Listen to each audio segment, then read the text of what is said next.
Dumalog ang isang 22-year-old talent and news researcher ng TV5 sa programa ni Senator Raffy Tulfo na Wanted sa radyo nitong Biyernes ng hapon, August 9, 2024. Inireklamo ng talent ang sexual na pang-aabusong naranasan niya umano sa program manager ng News and Current Affairs Department ng TV5 na si Clip Ginkgo.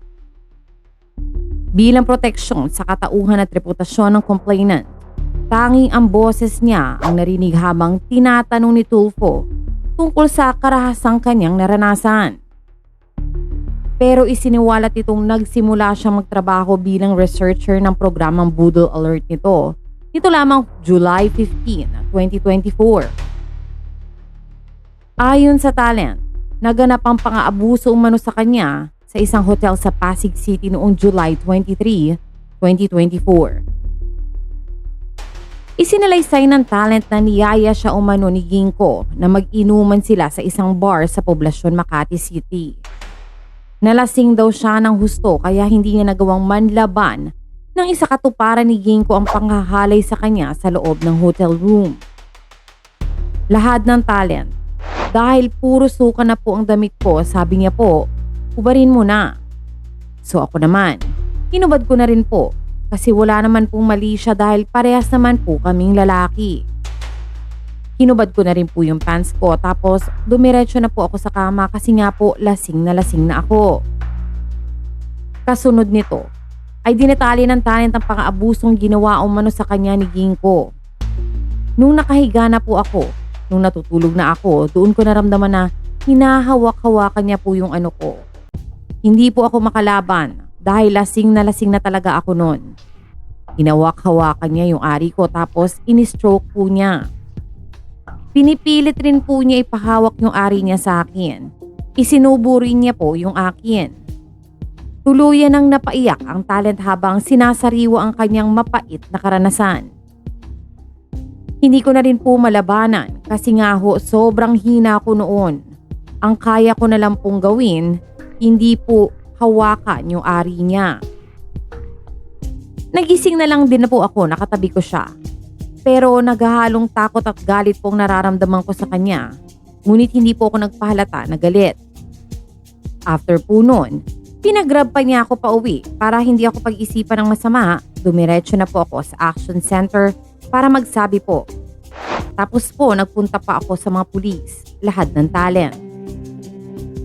Nagkaroon din umano ng hindi magandang karanasan ng talent nang pumunta siya sa isang police station sa Pasig City para i-report ang nangyari sa kanya.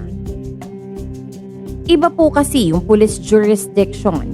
Hindi ko po alam. So nagpalipat-lipat pa ako ng station. From malapit sa Green Hills, San Juan City, nagpunta naman po ako sa police station sa ilalim ng tulay. Hinatid po nila ako sa may Ortigas substation. Tapos, nung pinasabi sa akin ng pulis kung ano yung gusto kong gawin, tinatanong nila ako kung blotter ba o kaso. So ako naman po, pwede po bang dalawa? Ang sabi po sa akin, isa lang. Pinili ko yung kaso. Tapos meron pong pulis doon na ginawa pong katawa-tawa yung nangyari po sa akin pero hindi ko na po maalala yung pangalan niya. Nirefer pa po ako ng Ortigas Police Substation sa Pasig City Police Headquarters.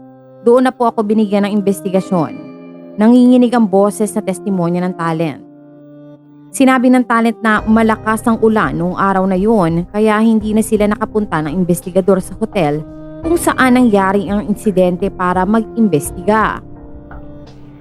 Natuloy ang pagpunta ng biktima at investigador sa nabanggit na hotel noong nakaraang linggo pero di umano hindi sila hinarap ng hotel manager. Kahit nag-iwan ng investigador ng contact number nito, hindi pa rin daw nakikipag-ugnayan ang namamahala ng hotel. Ayon pa sa talent at researcher, bukod sa pagdulog sa pulisya ay nagsumbong din siya sa TV5 management. Opo, kung tutuusin po, ang dami ko na pong nilapitan. Nagsumbong na rin po ako sa HR tapos alam rin po nila Ma'am LCV. Pagtukoy niya sa Vice President ng TV5 News and Current Affairs na si Lucy Cruz Valdez. Pero pakiramdam daw ng talent ay walang ginagawang aksyon ng management sa kanyang reklamo. Himutok pa niya. Pero parang hindi naman po ako para kampihan dahil unang-una, bago pa lamang ako dyan. 1 week pa lang naman po ako. Si Cliff, matagal na niyang kasama. Ilang taon o dekada na silang magkasama. Nagtataka na lang din po ako bakit parang walang ginagawa yung HR. Hindi man lang siya binigyan ng preventive suspension or kung anumang habang nag-iimbestiga. Umaasa ang talent na magkakaroon ng hustisya ang sexual na pang-abuso na ginawa sa kanya. Kaugnay ng reklamo ng talent, naglabas ng official statement ang TV5 management. Nakarating na raw sa kanilang kaalaman ng insidenteng ito sa pagitan ng TV5 employee at independent contractor. Kasalukuyan na rin daw nilang iniimbestigahan ang katotohanan sa insidente para matukoy kung anong aksyon ang kailangan nilang gawin. Tiniyak din ng TV5 na poprotektahan nila ang karapatan at kapakanan ng magkabilang partido. Nakiusap din silang ireserba ang anumang panghuhusga hanggang sa isinasagawa ang investigasyon. Narito ang statement ng TV5. TV5 management is aware of the matter regarding an alleged incident between a TV5 employee and an independent contractor. We have released the necessary notice to explain and are conducting an investigation to determine the facts so we may take an appropriate action. We have reached out to the persons concerned and are gathering information. Rest assured that the rights and welfare of all parties shall be protected. TV5 remains committed to fostering a safe working environment. We ask everyone to kindly reserve judgment pending to our investigation.